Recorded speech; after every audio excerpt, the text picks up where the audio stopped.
다 함께 사도신경으로 신앙 고백하겠습니다.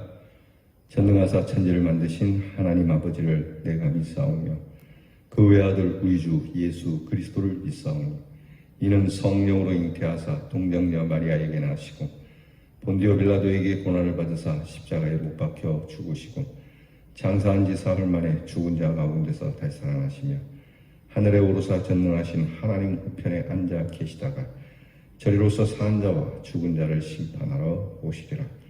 성령을 믿사오며 거룩한 공회와 성도가 서로 교통하는 것과 죄를 사하여 주시는 것과 몸이 다시 사는 것과 영원히 사는 것을 믿사옵나이다. 아멘. 우리 찬송 부르겠습니다. 465장 주 믿는 남 위에 진실하고 465장입니다.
기도하겠습니다.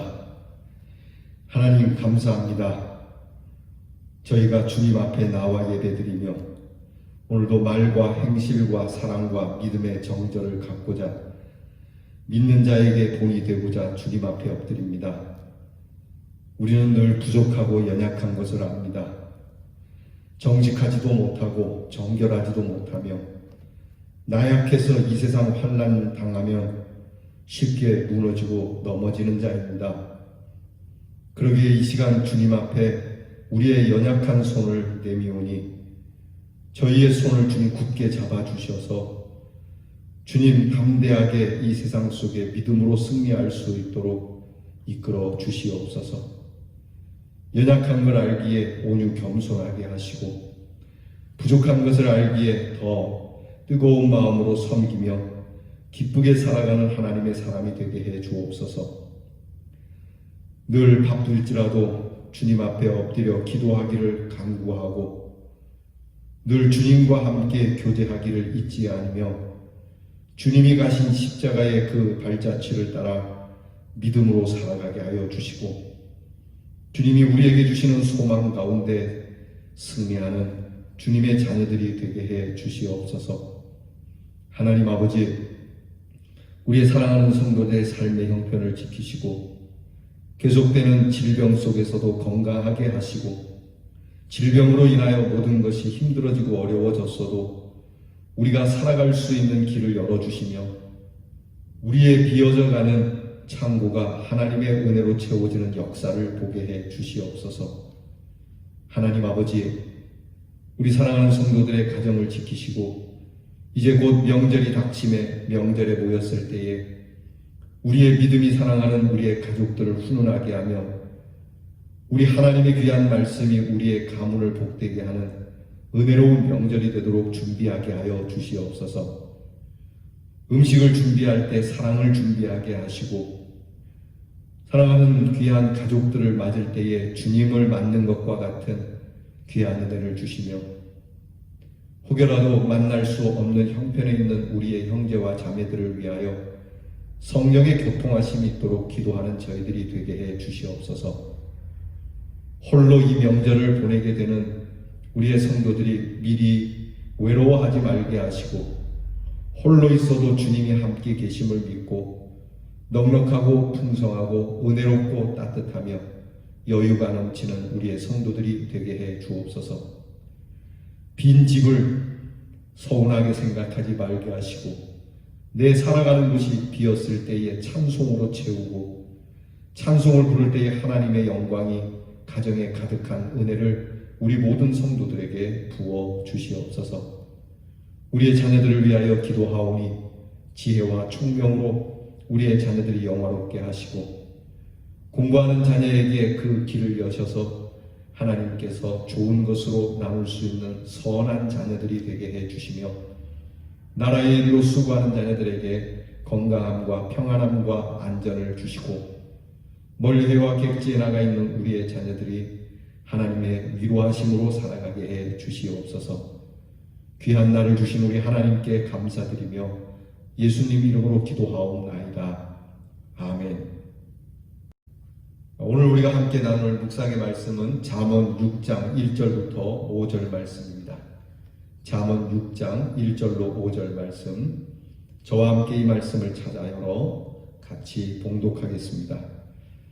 내 아들아, 네가 만일 이웃을 위하여 담보하며 타인을 위하여 보증하였으면 내 입의 말로 네가 얽혔으며 내 입의 말로 인하여 잡히게 되었느니라. 내 아들아, 내가 내 이웃의 손에 빠졌은즉 이같이 하라. 너는 곧 가서 겸손히 내 이웃에게 간구하여 스스로 구원하되 내 눈을 잠들게 하지 말며 눈꺼풀을 감기게 하지 말고 노루가 사냥꾼의 손에서 벗어나는 것 같이 새가 그물 치는 자의 손에서 벗어나는 것 같이 스스로 구원하라.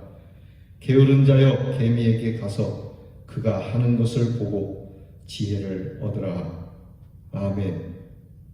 자, 예수 믿는 사람은 하나님이 주시는 그 지혜로 하나님의 복을 누리기 위해서는 스스로 주의해야 할 일이 있는데 그 중에 우선되는 것이 가정에 충실해야 하는 가정에 대한 바른 모습을 가지라고 말씀을 주십니다. 그리고 나서 그 다음으로는 사회생활에 있어서 자칫 어리석거나 억울하게 손해를 입을 수 있는 일인 보증을 주의해야 한다고 가르쳐 주시고 계십니다. 우리가 지혜가 있다면 먼저 우리에게 있어서 빚지는 일을 하지 말아야 합니다. 특별히 빚 보증에 대해서 우리가 지혜로워야 우리의 삶이 건강합니다. 이웃과 친척 또 친구를 위하여 담보 제공이나 보증을 서주는 일은 아름다운 덕일 수는 있어요. 그러나 지혜로운 사람은 그 보증을 서는 데 있어서 지혜롭고 바르게 해야 한다는 것을 가르쳐 줍니다. 이것은 이웃에 대해서 냉정하라고 말씀하는 게 아닙니다. 오히려 자신에 대해서 좀 더 냉철하고 냉정하게 자신을 볼 수 있어야 된다라고 말씀하는 것이죠. 오늘 성경 말씀을 보면 우리가 이 재물의 보증에 대해서 몇 가지 조심할 것을 가르쳐 주고 있습니다. 첫째는 무엇보다 지나치게 과시함으로 보증을 서지 말라는 겁니다. 내 체면을 생각하거나 또는 재물이 좀 있다고 쉽게 생각하는 마음으로 이렇게 빚보증을 서지 말라는 겁니다. 내가 능력이 있어도 여기에 대해서 너무 쉽게 빚보증을 서지는 말라고 합니다. 여러분, 우리가 성도로서 가난하고 어려운 형편에 빠진 사람들을 도와야 하지만 그들에게 돈을 빌려줄 때는 아예 받을 생각을 말고 빌려주는 것이 나을지도 모릅니다. 그러니까 여러분이 이 정도면은 내가 돌려받지 않아도 괜찮겠다라고 할 만큼 보증을 서주는 것이 지혜롭겠죠. 무리하게 내 재산 전체를 빚보증을 선다거나 또는 호기를 부리면서 내가 그거 해줄 수 있다라고 하는 그러한 마음으로 보증을 서지는 말아야 합니다. 두 번째는 감정에 치우치지 않고 보증을 감당할 만한 능력이 있는지를 살펴봐야 합니다. 사람들이 그 말을 들으면 너무 불쌍하거든요. 원래 이렇게 돈을 빌리러 오는 사람들은 굉장히 아쉬운 말을 하기 때문에 돈을 빌려주는 사람의 마음이 많이 불편합니다. 그러다 보니 감정에 치우칠 때가 있죠. 그러나 이 감정에 치우치지 말고 내가 얼만큼 보증을 설 수 있는지를 살펴보고 그만큼만 보증을 서야 한다는 겁니다. 세 번째는 보증으로 인하여 입을 수 있는 피해를 생각해 보라는 겁니다. 만약에 내가 이것을 보증을 섰다가 일이 잘못됐을 경우 보증을 서준 당사자는 물론 여러 신용관계들은 깨질 것이고 파괴될 것이고 내 산업이 도산될 것이고 주변의 많은 사람들이 특별히 가족들이 고통을 당하게 되니까 일이 잘못되었을 경우는 어떻게 될까를 생각해보고 그렇게 크게 피해를 입지 않을 만큼 빚보증을 서야 한다는 겁니다. 오늘 성경의 말씀에서 내 일의 말이다 라고 거듭 말하고 있는 것을 보면 상당히 많은 사람들이 큰 소리로 또 자기 과시로 또 경솔하게 보증을 서는 경우가 있다는 것을 알 수 있습니다. 이것은 어리석은 일이고 경솔한 일이고 또 신약한 것으로서 이것으로 인해서 손해가 되기 때문에 누구를 원망할 수가 없는 겁니다. 그렇기 때문에 심사숙고해서 잘 실행함으로 사랑이나 진실한 우정의 교제가 깨지지 않도록 이것을 행할 수 있는 지혜가 필요합니다. 그런가 하면 보증을 섰다면 보증을 선 그 순간부터는 나는 매임을 받은 사람이라는 것을 잊지 말아야 됩니다. 저 사람이 내가 보증을 섰으니까 알아서 갚겠지 생각하면 안 되고요. 내가 보증을 서는 그 순간 내게 돈을 빌리러 온 사람과 마찬가지로 내가 구속이 된다라고 하는 사실을 잊지 말아야 됩니다. 그래서 보증을 섰을 경우에는 빨리 그것에서 속히 풀려날 수 있도록 노력해야 합니다. 마치 노루가 사냥꾼의 올무에서 벗어나는 것 같이 새가 그물 치는 자의 손에서 벗어나는 것 같이 이 문제를 최선을 다해서 스스로 해결하도록 힘을 써야 합니다. 만약에 그렇게 하지 못하면 잠자리가 편할 수도 없고 마음도 불편하고 실패의 두려움이 우리를 엄습하게 될 겁니다. 성도들은 이런 보증의 일로 인해서 지나치게 피곤함을 불러일으키거나 잠을 못 이루어 스스로 상하게 되지 않도록 해야 하고요. 삶에 대한 믿음의 긍정을 갖고 사랑의 호의에 대한 하나님의 갚으심과 위로를 기대하면서 소망 중에 살아가야 할 것입니다. 그러니까 우리가 돈을 빌리러 온 사람에게 우리가 보증을 서주는 것도 좋지만은 그거보다는 스스로 그 문제를 풀 수 있도록 도와주는 것이 필요합니다. 물론 당장은 돈이 필요하겠지만 정말 하나님 앞에 엎드려 구하고 하나님의 갚으심이 있도록 내가 도울 수 있는 만큼만 돕지만 나머지는 하나님께서 도우실 거라고 우리 함께 기도하자고 하는 것이 가장 어울리는 우리의 보증에 대한 태도일 겁니다. 지금은 돌아가셨지만 옛날에 코미디언이었던 곽규석 씨라고 하는 분이 계십니다. 아시죠? 구봉서 씨하고 함께 정말 짝을 이루어서 즐거움을 주었던 코미디언이죠. 이 곽규석 씨가 나중에는 목사님이 됩니다. 목사님이 되셔서 남은 여생을 정말 말씀을 전하다가 돌아가시는데요. 이 곽규석 목사님이 한참 연애 생활을 하다가 이게 빚 문제로 인해서 일본으로 도망을 가게 됩니다. 일본에 숨어 있을 때에 그 곽규석 목사님의 팬들이 곽규석 목사님에게 힘을 내라, 우리가 있다, 이렇게 응원의 편지를 보내곤 했다고 하더라고요. 그때 이 곽유성 목사님이 그 팬들의 편지를 받으면서 고맙기도 하지만 속 한편으로는 이런 편지 말고 돈이나 보내라 이놈들아, 이런 마음이 있더라고 합니다. 그런데 시간이 지나면서 그는 그 빚보증 가운데 예전에 잃어버렸던 하나님을 다시 찾게 되었고, 그리고 하나님이 주시는 소명을 받아서 그의 그 구수한 입담을 하나님께 드려 하나님의 말씀을 참 열심으로 전하는 주의 종으로 살게 된 것이죠. 그러니까 우리가 돈을 주는 것도 중요하겠지만 돈보다 더 하나님이 함께 하시고 하나님의 갚으심을 위하여 우리가 힘을 써주는 것이 빚진 자, 내게 빚 보증을 서달라고 온 사람에게 줄 수 있는 가장 큰 선물이 되는 겁니다. 하나님을 믿는 사람들이 은혜와 사랑, 이런 것 때문에 우리의 마음이 쉽게 흔들리거나 신중하지 못해서 비난을 두려워하거나 또는 저 사람이 나를 어떻게 생각할까라고 하는 마음 때문에 순간적인 선택의 판단이 실수를 불러일으키기도 합니다. 그렇기 때문에 지혜로운 사람은 늘 신중하게 기도하면서 일상적인 삶을 살아갈 수 있어야 하고 세상을 살피는 통찰력이 예리하게 있어야 합니다. 다시 말씀드리지만 주려면 아주 깨끗하게 주고요. 그리고 그렇지 않으려면 냉정하고 냉철하게 여러분의 처신을 잘하는 것이 지혜로운 것이라고 성경은 말씀해 줍니다. 사랑하는 대연의 성도들은 빚보증의 문제를 아주 깊고 신중하게 다루어서 여러분이나 여러분 가정이 고통에 빠지는 일이 없도록 하나님의 지혜로 살아 승리하는 귀한 은혜가 있기를 바랍니다. 기도하겠습니다. 하나님, 우리의 마음에는 하나님이 주신 온정이 있고 따뜻함이 있어 때로는 이것이 우리가 주체할 수 없을 정도로 힘든 사람을 만나게 되면 무엇인가 다 주고 싶어서 우리가 여러 일들로 보증을 서기도 합니다.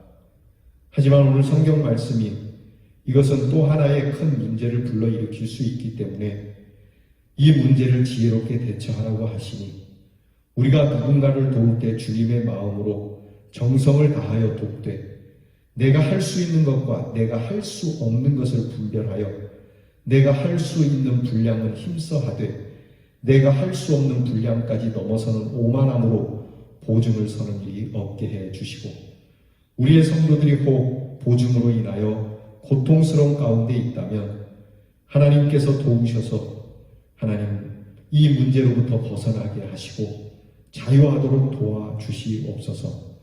예수님 이름으로 기도하옵나이다. 아멘. 주께서 가르쳐 주신 기도를 다 함께 드리겠습니다. 하늘에 계신 우리 아버지여, 이름이 거룩히 여김을 받으시오며 나라 임하옵시며 뜻이 하늘에서 이루어진 것 같이 땅에서도 이루어지이다. 오늘날 우리에게 일용할 양식을 주옵시고 우리가 우리에게 죄 지은 자를 사하여 준 것 같이 우리 죄를 사하여 주옵시고 우리를 시험에 들게 하지 마옵시고 다만 악에서 구하옵소서. 대개 나라와 권세와 영광이 아버지께 영원히 있사옵나이다. 아멘.